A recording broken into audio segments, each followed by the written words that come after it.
Mazingira ni msingi wa maisha kwa binadamu na viumbe hai. Hewa safi inahitajiwa kwa ajili ya kupumua, maji safi kwa ajili ya kunywa na ardhi yenye rutuba kwa ajili ya kulima na kupata chakula.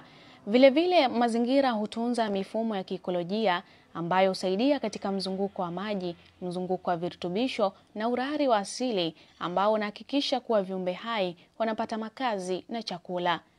Mazingira pia ni sehemu ya urithi wa asili ambao unahusisha mifumo ya kiikolojia, misitu ya bahari, maziwa, milima na maeneo mengine ya asili ambayo hutoa fursa kwa utafiti na utalii. Hizi ni sehemu za mazingira ambazo husaidia kupanua uelewa wetu kuhusu sayari ya dunia na hivyo kuwa na mchango muhimu katika maendeleo ya kisayansi, kijamii na kiuchumi.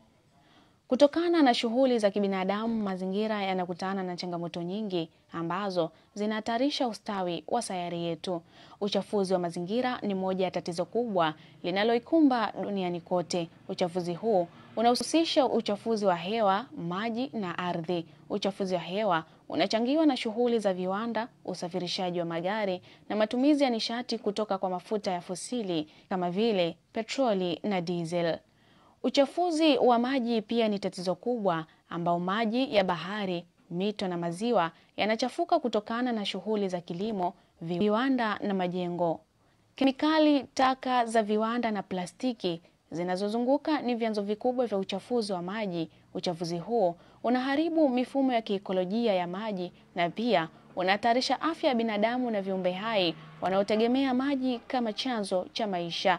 Uchafuzi wa ardhi ni athari nyingine inayotokana na matumizi yasiyofaa ya ardhi. Uchafuzi huu hutokea kutokana na matumizi ya kemikali za kilimo, ujenzi wa majengo na matumizi ya plastiki na taka ngumu ambazo haziwezi kuoza kwa urahisi.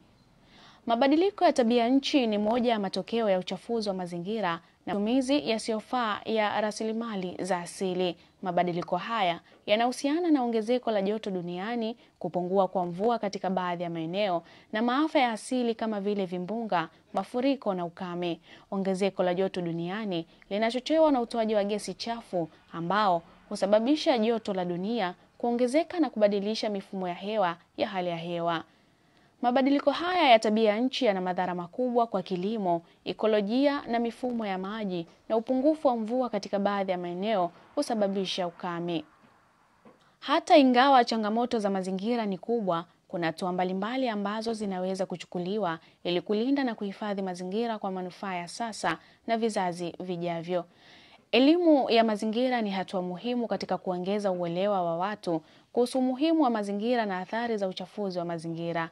Kuelewa athari za uchafuzi wa hewa, maji na ardhi kunawezesha watu kuchukua hatua madhubuti za kulinda mazingira. Elimu hii inapaswa kuanza mashuleni na kuwa endelevu katika jamii zote ili kila mtu awe na ufahamu wa dhana za mazingira na umuhimu wa kulinda rasilimali za asili.